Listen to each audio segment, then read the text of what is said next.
Hi, കഴിഞ്ഞ video ഞാൻ ഇട്ടിട്ടുണ്ടായിരുന്നില്ലേ? ആ വീഡിയോൻ്റെ പാർട്ട് 2 എന്ന് വേണമെങ്കിൽ ഡിസംബർ 8-ാം തീയതി തിങ്കളാഴ്ച എടുത്ത വീഡിയോ ആണ്. ഞാൻ കഴിഞ്ഞ വീഡിയോയിൽ പറഞ്ഞിട്ടുണ്ടായിരുന്നു ഇതുപോലെ എടുത്തു വെച്ച കുറച്ച് വീഡിയോസും കൂടിയുണ്ട്. അതെല്ലാം ഞാൻ ഇതുപോലെ ബേക്കിൽ ഇടുന്നതായിരിക്കും. ഈ ഡയലോഗ് ഞാൻ കഴിഞ്ഞ വീഡിയോയിലും കൂടി പറഞ്ഞതാണ്. ബട്ട് ഒന്നും കൂടി നിങ്ങളെ ഓർമ്മപ്പെടുത്താൻ വേണ്ടിയിട്ടാണ് ഞാൻ ഈ റിപ്പീറ്റ് ചെയ്തോണ്ട്. ആണുങ്ങൾക്ക് എല്ലാവർക്കും ബ്ലാക്ക് ടീഷർട്ട് ഉണ്ട്. അതന്നെ നമ്മൾ കൺമണിക്കും ഇസാ ബേബിക്കും അടിച്ചിന്. അതുകൊണ്ട് പിള്ളേർക്ക് നമ്മൾ രാവിലെ ആ ഡ്രസ്സാണ്. നേരത്തെ ഞാൻ മുണ്ടായിട്ടാണ് പെയർ ചെയ്തത്. പിന്നെ കുറച്ച് സമയം ഇങ്ങനെ ആ മുണ്ടെല്ലാം മാറ്റി അങ്ങ് ജീൻസ് ഇട്ട് കൊടുത്ത് ഇസാബേബിക്ക്. ഉച്ചക്ക് എനിക്ക് വീഡിയോ ഒന്നും എടുക്കാൻ പറ്റിച്ചില്ലേ. കാരണം എന്ന് വെച്ചാൽ ഉച്ചക്ക് അവിടെ ചോറ് വിളമ്പാനുണ്ടായി. ഇപ്പൊ നമ്മൾ എവിടെയാ പോകുന്നതെന്ന് വെച്ചാൽ നമ്മൾ തിരുവാതിരന്റെ ബ്ലൗസ് വാങ്ങിക്കാൻ വേണ്ടിട്ട് പോകുന്നതാണ്. അത് സ്റ്റിച്ച് ചെയ്യാൻ വേണ്ടിട്ട് കൊടുത്തിട്ടുണ്ടായിനി. അങ്ങനെ അതും വാങ്ങിച്ചിട്ട് വന്നു. പിന്നെ ഒരു 4 മണിയാകുമ്പോൾ ഡാൻസിന്റെ പിള്ളേരെല്ലാം ഡ്രസ്സ് ചേഞ്ച് ചെയ്യാൻ തുടങ്ങി. എനിക്ക് തിരുവാതിരന്റെ കോസ്റ്റ്യൂംസ് ഇടാനുണ്ടായിനി. അതുകൊണ്ട് പിള്ളേരെ കാര്യമെല്ലാം വിജയാണ് നോക്കിയത്. ഇടക്കിടക്ക് ഞാനും കുറച്ചുകൂടി കണ്ടില്ലേ എന്റെ കാർക്കും എനിക്ക് ഇത്രയും മുടി ഉണ്ടായിരുന്നെങ്കിലോ ഞാൻ അപ്പം വിചാരിച്ചു. അങ്ങനെ തിരുവാതിര കഴിഞ്ഞപ്പാട് പുറത്തുനിന്ന് ഒരു കൈകൊട്ടിക്കളിയും കൂടി ഉണ്ടായിനി. നമുക്കതൊന്നും കാണാൻ പറ്റിയിട്ടില്ല കേട്ടാ.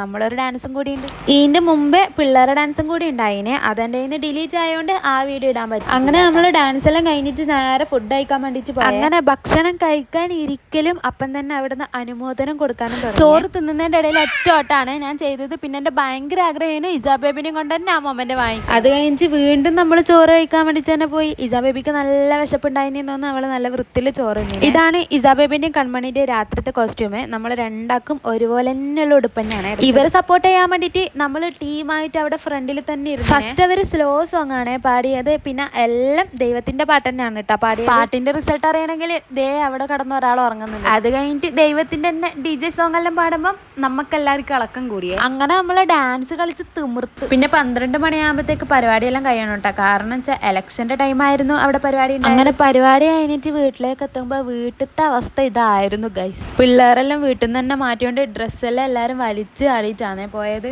എല്ലാവരും കിടന്നുറങ്ങി. സമയം 12:30 എൻ്റെ ഒന്നിച്ച് ഇതെല്ലാം വൃത്തിയാക്കാൻ വേണ്ടിയിട്ട് ശിവാനിയും കൂട്ടിനുണ്ടായിനെ. ബാക്കി എല്ലാവരും നേരത്തെ കടന്ന് ഉറങ്ങിപ്പോയെ. രാവിലെ വൃത്തിയാക്കാൻ നിന്നാൽ നമുക്ക് നല്ല മടിയുണ്ടാവും. കാരണം എന്ന് വെച്ചാൽ ഡാൻസ് കളിച്ചിട്ടല്ലേ വന്നത്. അതുകൊണ്ട് രാവിലെ നല്ല ക്ഷീണമാണ്. നീലശ്വരത്തു നിന്നാണ് ഇവർ ഡ്രസ്സ് നമ്മൾ വാങ്ങിയത്. അതിൽ നിന്ന് ഏതെങ്കിലും ഒരു സാധനം കാണണ്ടായാൽ അതിൻ്റെ എക്സ്ട്രാ പൈസയും കൂടി കൊടുക്കണം. അതുകൊണ്ട് ബില്ല് നോക്കിയിട്ട് തന്നെ ഡ്രസ്സെല്ലാം അതിലുണ്ടോ നോക്കിയിട്ടാണ് നമ്മൾ ഡ്രസ്സെല്ലാം അതിൽ അടക്കി പറക്കി വെക്കുന്നത്. അങ്ങനെ എല്ലാ സാധനം അടക്കി പറക്കി വെച്ചതിന് ശേഷം സമയം 1 മണി 1:15. അങ്ങനെ സാധനം എല്ലാം എടുത്ത് വെച്ച് ബാഗെല്ലാം അട്ടിക്കട്ടിക്ക് വെച്ചിട്ട് നമ്മൾ നേരെ കടന്നുറങ്ങി കേട്ടോ. ഇതിപ്പോ പിറ്റേന്നാണ് നമ്മൾ നീലേശ്വരത്തേക്ക് ഓട്ടോ ആക്കിയിട്ട് ഒരു സാധനം പോലും മിസ്സാവാണ്ട് എല്ലാം അതിലുണ്ടായി. തിരിച്ചു വരുമ്പോൾ നമ്മൾ ബസ്സിലാണ് വന്നത്. അപ്പൊ ഇത്രയേ ഉള്ളൂ ഗൈസ്. ഇൻ നെക്സ്റ്റ് വീഡിയോയിൽ കാണാം. ബൈ.